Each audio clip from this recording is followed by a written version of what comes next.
o le wangangana e tau ave le Samoa. Mai lava i le amatanga o le soifuanga o le Samoa se i o mai i le taimile nei. O Samoa o le atunuu tofi. Ai le o se atunuu taliola. O te fia Samoa i le ua atunuu pele. O te toe o whalofa mwhatalo whatu. I lau whaasausaunga le atunuu. Ia, ai mai se fo i o lau tāpua i ngā mamana Samoa le atunuu e pele le whatu o pari. Ioi, ua vai se ngā tātou te le i toi wheiloa i lungo o fsota i ngā whapenei. Ua loa fo i le vasa i whangal tuitonga tātou te le wheiloa i Samoa. Ma fua i sia. Ia, i eli talitonunga o pari i la autou au auna. Sao tātou no whatatalo, ia matapu ia, tu inatu i lumol tātou tamao i le langi.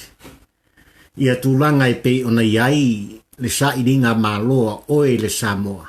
Ia ai maise, o ni taitai e tu tofi mai. E lātou te taitai ia i o le tātou atunuu. Ona u whapei fole ai loto le nei tula fiafi Samoa i lo atunuu pele. Mālo le whalau, mālo le pale, mālo le malang manuia Samoa. Ioi.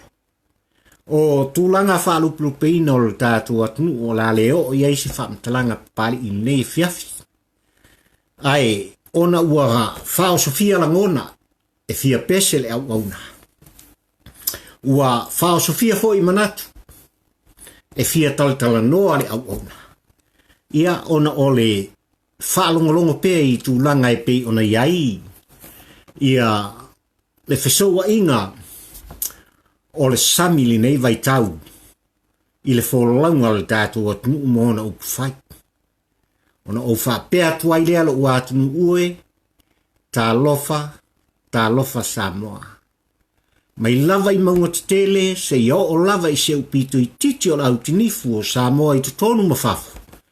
Ma lo le whalau manuia. Ia, i le whangaloina fo i le faatalofa. I le tāpua inga mamana a whaletui o le tala lei, i au nā le atua o lo whanono manu. I tutonu o le tātua atunuu i so se fio anga manu. Ia ai maise foi, o fafo mai o Samoa. O lo whapea na lātu whai ai le whaiva o le tatalo. A wā oe le Samoa, a wā au le Samoa. Ia malo tātou wola ina i whapea na tātou tau muni pia. I tūlanga a ao lo tātou te mao i langi. Whaafetai tele. I le ngā ruenga whai ala inga sālipi. Noi. Leanga e i oe matalitonu papali i o la autou ngā ruenga. Lea whai ai o na aulia e Samoa poto. Ioi. I whafau matutonu. Lo lato soifua folau. I le anga le lei o le atua. Mo mori atua i le anganga whaafetai tele. I la autou ngā ruenga whai. E a whai ona o whatalo whatu. Nei o tātou ta māmatina, tua āsina sina o tātou atunuu o tātou pōle whala. Maula le mulila ma tātou tapua i mota malawa. I le aso ma le aso, i a o whaiva. Tama whanau o le atunuu i sos fe aus, tiute se ngaruenga. O lo whapea o na tō fie le atua e ngaruenga, i a wale atina ina o ainga, o nuu mafioanga, i a ai maise, lo tātou atunuu ai whaasiri ai, le ngaruenga pa ia le atua. Ma loi lautou ngaruenga whai, ua o se whe pō, le ngaruenga whai o tātou tua āsina sina, i le aso ma le aso i le au, ma le pō o le pō ma le au. e lātou te tui ai le mulipanga, lātou ula le mulila, ia matapua ia whaiva o tama whanau o lo tātou atunuu. Au le nei awhiawhi e ilo talitonunga Samoa e le umi se talanoa pali o na iai mafuanga ma o le mafuanga fo ilea na lai o na utou le to e sila mani o ma utou sila mai fo ringa faatauina o le au na mal tapo o klame faatampo ua ai le polango i ni vai aso o tuana iatu ona sa fai lava le faiva o tapu yo tulanga e pe ona iai le tatou whainga malo. A Samoa lo atunuu pele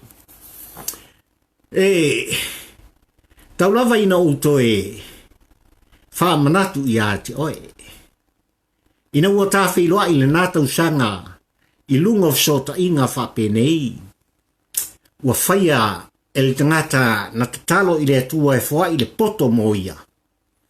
E nā te whausi ai nei sota inga uma whai ai o na utou sila mai ma mata matatu. Ua whai ai o na whasotai i le se kone ma le minute i le aso i ona i tūlā ma ona taimi. I le fitu aso le vai aso. I le vava mamao ma le vava lalata o maafutanga wha le mātua ma whanau. Wa le ngata i Samoa a e so se tafa le lalolagi. O loo whapea o na papa au ai manopia iai ia le mamalu manpa i o le dātu atunuu. Io, o le upu o le atunuu Samoa.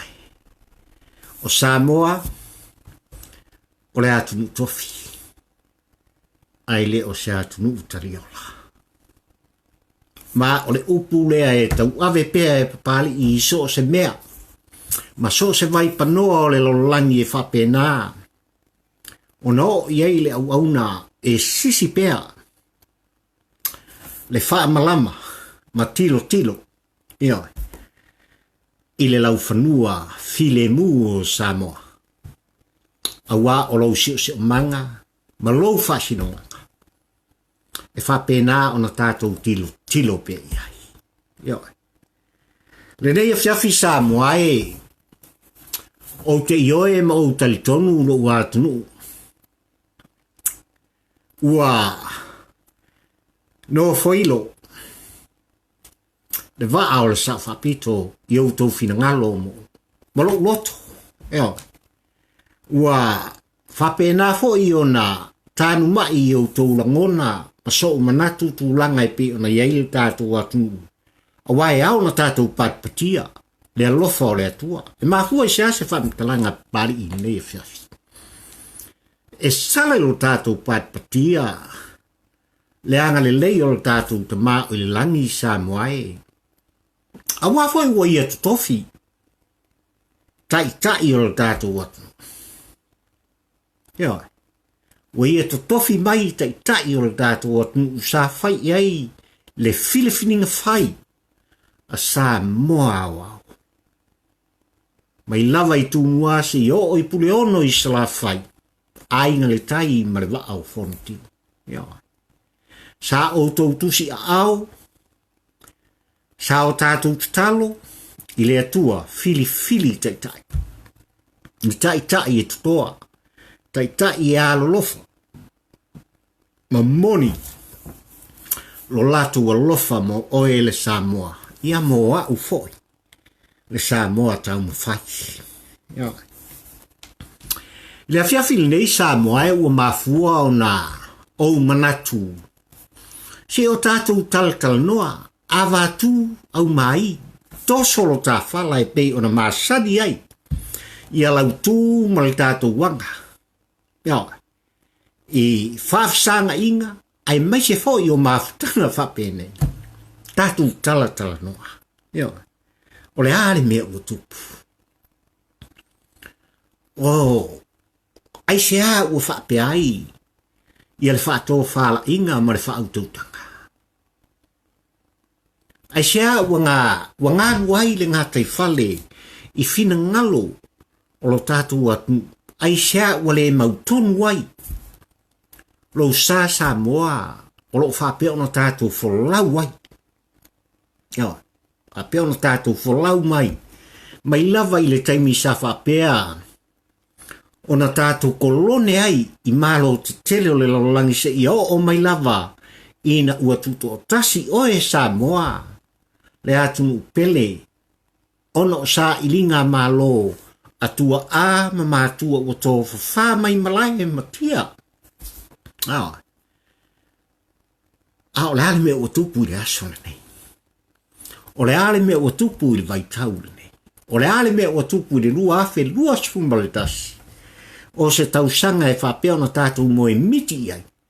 O le a faapēina ona whaulu fale ai. Ne malanga file mua oe le Samoa mau le Samoa. Tātou te patipatia le anga le lei o le tua. E atoa iai. Le ono se fulu tausanga talu na e tutu tasi. I le tausanga fau pe au lia atu iai. Lo o tau soifua ma lo uola faatauva. O le ale tele se langona o la autou au auna. I tūlanga e pei ona iai awa. E le o toe pō ma le Samoa e le atunuu pele o lele wautou sila mio ma au vāpai. Ua umano utou tofia taitai o le atunuu. Samoa ua umano o tātou filifiliaina. Le avea ma faatautoina mua ma kapetiniina le sao le tātou atunuu. Avea ma Palemia o lo tātou atunuu pele o Samoa. Oai. O le afioga I le Sa'ofaapito. Le Sa'ofaapito. Le afioga I Fiame Naomi Mataafa. Mai le avesea le langona le nao papari.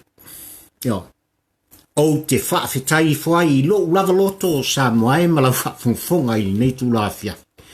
O te vivi I ai ma o whaafetai I le tua I lana tofinga. Yo. Mafua isa. Samoa. Mai le paeaiga sfuma le ono o le Palemia o le tātou atunuu. Ua no whailo sa tu ia maa I lautou whaafonga I mea uma sa tutupu. Pe lawan o tautala I ai tele o taini. Ova male se lautu la fono sa whapea o na tatope. O tu la fono e ao lava o na whakinoine tono mauta. Ia ma tu la fono e te tau o na whai ai se pelepesite. Pe tu ina mai I lau fina ngalo Samoa ma soulangona. Pe e te ioe. Ma o ioe ia. Ia. Lale mea na tupu. E matautia. E matautia ia tu la fono. Tu la fono o te nofo ma o talitonu o tu la fono ua le peti ai. Le loto I fali. Ia. Le tu la fono o Sa'ofaapito o na tau mawhai ai. Le vaenga whaupwhai a hero pipi. Ai mai se le sa taitai o lo tātou atunuu ai leo toi avea ma Palemia o Samoa le taimi nei. Tui la epa, sai lele maria le ngoi. Maa o le uptau kino le nā pali. E leo toi avea ma Palemia o lo tātou atunuu. Tasi lava le Palemia o Samoa ma o le taitai foi leo lo tātou atunuu e te tofi Samoa. Wana o le afioga I le Sa'ofaapito. Ia. Wana o le afioga I le Sa'ofaapito I Fiame Naomi Mataafa. Ia e mai se lona au wa. Ia ma whaipule lua sifuma le ono. Wa foi Sa'ofaapito na whaatinoina I le toe e aso nei moomooga. Le latou tautonga e whapena na latou tautuaina ai Samoa e ao ona whaatinoina I le taimi le nei mātai au. Ia, ma tausaga o le nofo inga. Ia. Atoa I ai le whaasifuma le 5 aso. Talu. Ona umalau filifiliaina Samoa. Samoa elo atunuu pele. E la ngona le whaanonoa. Meoe. ona o te ioe ma o talitonu ni nei tula fiafi ma lau whaafonfonga. E iai mea o le atu tupu le tātu. Ma fua isa. Ua musua le langona o le tangata ua fia tausanga o ia taitai o le tātu atu. Ua musua le langona o le tangata ua ia maua le sua malie. O le susu ma le meli. Talu ona tulai mai. Aia o e Samoa. Tātou te faatawhea i sasa ma siufofoga. Ua nā o upu. Ua nā o upu sa whapea ona umai e whewhei ai langona na nā mai tua. Ai sa whapea Samoa ili talitonunga o pari. E matautia. E matautia le faamoeina o lau tō wha ma lau faatautanga lu atu pele. Ele nei tangata. Le afiafili nei Samoa. O le ase i e whaafafonga mai lava. E se vaenga. O le talatala noa a sailele mariele ngoi. Ioe. Pei lava ona i e whao ngai nai mea tō tino lo dātu atu. I ala o whaasalaunga. Al tātu atu u tātu te ai iai. Ioe. O ua ao Samoa mo uli ma tātou te tōni maa. E mafuai o na maua mea nei. O la au tau mawhai a watu se vaenga i titi e te whaafofonga i eilo uatu pele le afiafili ne. O na muni mai lea. A watu foi se langona o papari i lau tau whaafofonga anga. Ai, i lunga fsota inga whanei on po e te rei whaafofonga Samoa i ua whaamtalanga le afiafili nei. Sa morita i ai moomooga alofa ma whaamungianga mai a papari i matuala ma le la portalame whaiwhaipea whaatampo ua ai le polango.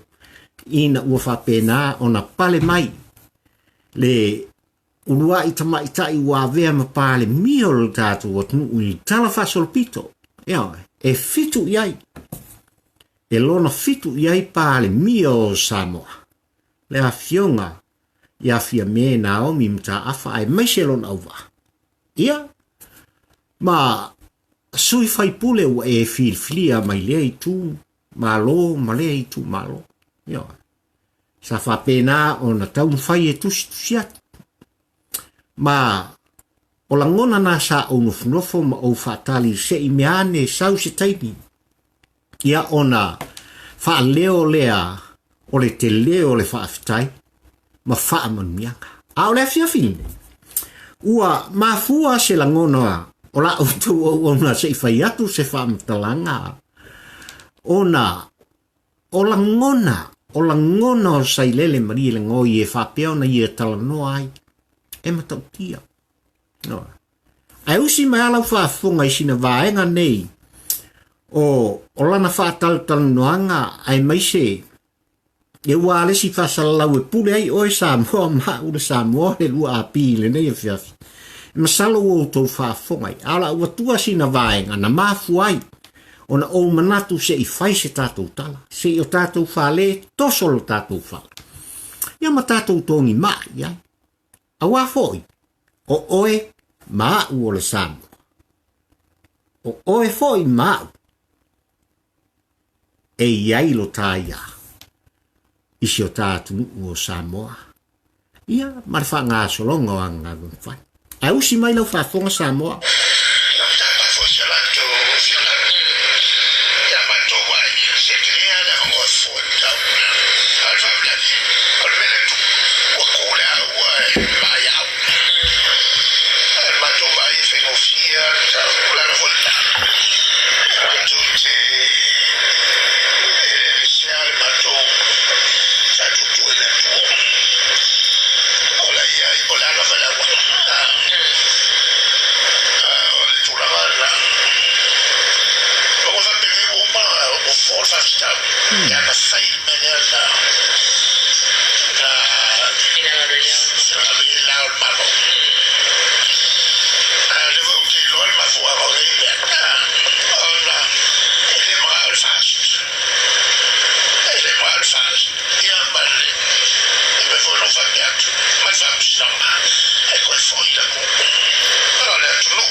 Wa e whafonga Samoa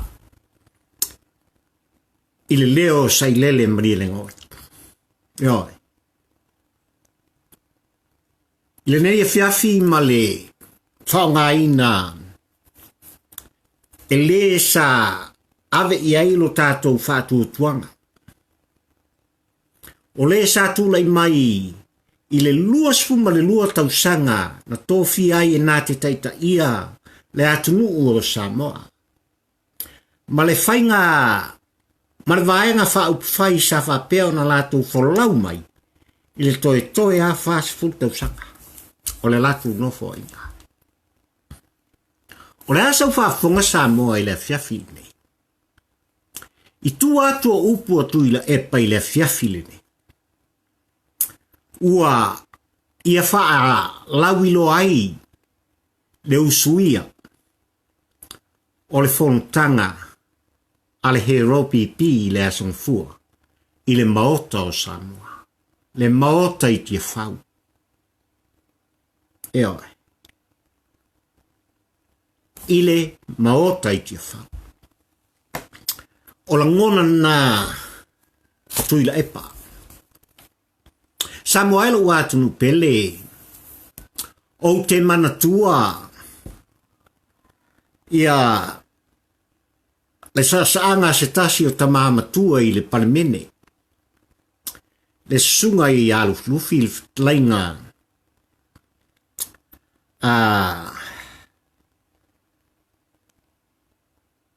ia whamatuainu tulifau. Upu nei na talanoa fo iai lea ta mao upu. Nai, leo toi po male i ona fo ila ngona ina ua vesia fo ia le Sa'ofaapito le Palemia o Samoa. Fai mai le talanoa a faamatuainu tulifa.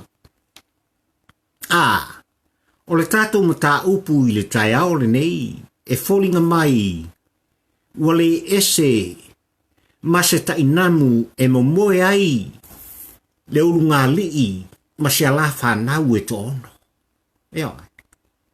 A whai, e wha maifi le lo matua po le toi ina tulou lau whaafonga Samoa.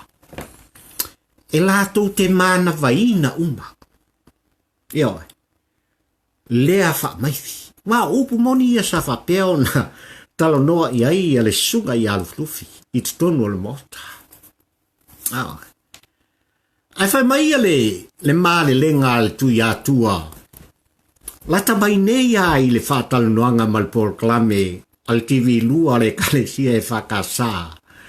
I le polklame o sol al pule. Al pule. Na ia whātusa ai le tūlanga e pe ona iai le aso. Le aso o tō whaina na atoa iai le whāsuma lima o aso e ao ona faatautoa ai. Ma wha e ai, ma whauru whale. Sui ma malu uma, na tofi e oe Samoa i tutonu le maota i tia whau. Ina uanga i atu. I whale ui ua whapena, leise vai, leise pau. O le saunoanga masani. Ai se atu i epa e te whaitio ai i atia. Ai ua e le whaitio i le whaamasinonga ma whale ese. O la fonga e atai. O ni la fonga e tātou te talie ai. A wā o le ata. O lesi lea vai malu. E fofo ai whawhitauli. O le soifuanga tau whai. O le tangata Samoa i lo ulava vai painga. Paeaiana. O lo momoli mai ai se whiau. O lo momoli mai ai se whiau. I vaenga muli o le talanoa atu ila epa i le fiafi le nei ua whaafonga Samoa. Ai maise le lalolagi atoa i le mea o lo whapea o na tātou ai tau malele manopia iai i lo tātou atunuu. Talofa. Ua ia whaolo atawaina. Ua ia wha tau mwhai e whaatau ai misaina. Si istaua. Tūlanga e pēna ielu tātou atunuu mai tau. Samoa e malatu o lalo. Ia mau pēha le tō vai. Tātou whaamoe moe i le atua e pei ona whai ai, le ngāruenga whai, ale ainga sā le vi i le ao, ma le pō o le pō ma le ao. Lātou te tālo sia o le tātou atunuu. Ua uma asola. O aso mafaufaunga, o aso taua o mafaufaunga. Ma o le ao ngārena, o vaenga, tala whiangai, tuu wha whiangai, o le tafutolu o le tātua. Tua ia e tuina e pā, le afioga i le whaamasinosili, ma le vasenga o whaamasino. Ai se a ua toi tangi tātalai. Ai se atu ila e pā, wa e toi uu ai le maa ma e tonki. O ai ona le tūlafo, o tu ila e pā. Le a le tūlafo.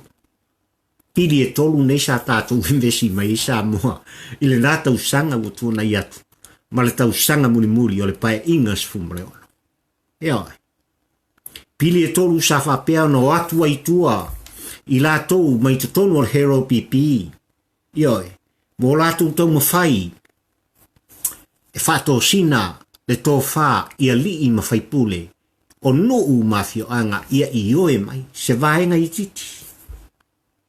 no la tu pasia le fatu tope pili le a fia le famsno ya o ale a fianga le famsno ngai pili e pe on tulai mai tango fia mata upu e tama fanau e alii o le famsno i tupu mai e wat tofi ma ave ia i le lato wami o tonu le lato tautonga e lato te tango fia e le Samoa lafa tulanga e pe ona iai ia famsnonga al tatu wale ngata i famsnonga o fanua msuafa ia ai fapea fo i famsnonga e ele son ngatu la fona oe ma a eso asta ngata ista vale ave iai yo au de hale mele tu ia le aile ave tonu isim tau te le fitalno iai sausi taimi ai ua malam lama le atu le winga o le famtalanga ya o le winga le Samoa o le taltalnoa i la fiafili nei o lo o lumana i mai se tatu filo inga i se pepa ua whapena ona saunia e papali ia wala u whaafonga fonganga ai o le nei e fiafi i le whaalongolongo i la ngonol tangata ua whapea na tamu whai e tu watu i le fina ngalo o lo tato atunuu ia ni taua mani misa ya o taua ma misa o ai e ale nei tangata o le fisifina o ai e ale nei tangata ai se alava ua whaafaina tai i lona na ngona o na ia tu ua ia lungtuwa ua ele o toi pō male ua manino mea uba talofo e pari e le whapea o se lau pasene le tau au o pali i le afioga le Sa'ofaapito ai mai se le vaenga le whatutua i le tua le Samoa utas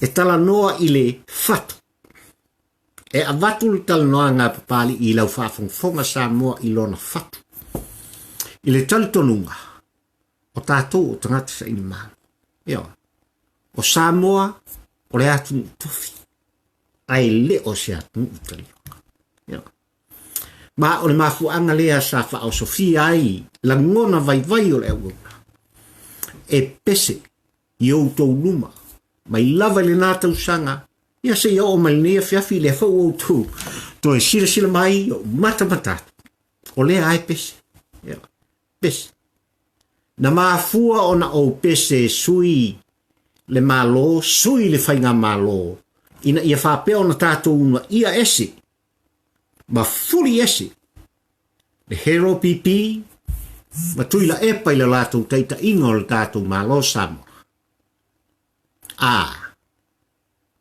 ona e manu i lou whaasinamanga ou tofi ou ele ou suafa o mea sina e patino i ate oe ma e au iai ni outou walo ma sa whanau o soifua maola mai le taimilene ma e o lo whapea o na tutupu mai muli mai o pui ngana ma o le mafu angal na o te maana tua ina ua pasia faatautope pili nei e tolu Samoa e malau whafongfonga le nei e fiafi o te le ino whai tau tino ina le solo papali i ma whape atua o luma nai le faatautoina o le paeaiga se fuma le ona tui la epa ma le hero pipi ta lofa ua se la utu whai ua se la utu whai unga ua whai o le a tali le atunuu e ala i le whainga palota i la utu whai unga ua whai ma ua taunuu na taunuu le lei le nātu umumusua papali i le talo atu malau whaafungfonga Samoa taunuu le lei ai ole nei e fiafi Samoa ilo watu ni peli atonu o tau whaafonga I le tele o whaasalalaunga ma so se awala whaanei ona po ua whapena ona momori atuai I maota malawa lo tātou atunuu I lau whaafonga tapuai. Ioi. Tu langa I pe ona iaisi o tātou atunuu. O le tatalo papali. Samoai mau pēr le to vai. Ia mau le to vai Samoa. Ioi. Wa umaso taua. Wa umaso sa whapena o savalia e tamaaiga e sa idi ai o lātou aiga. E lea toi pō male I lau whaafonga Samoa. I tūlanga ma tautia na isi o tātou. Se I o mai lava I taimi sa whapena o na whinau ai o tautua a o a tātou mātua. I se sa o tonga file mua si o tātou. No. Lea le tu alanga ma le alanga le tamaaiga ina ua whapena o na fia oie I le pulfana fitfita New Zealand. Samoa fifile mu ia o ngaro toto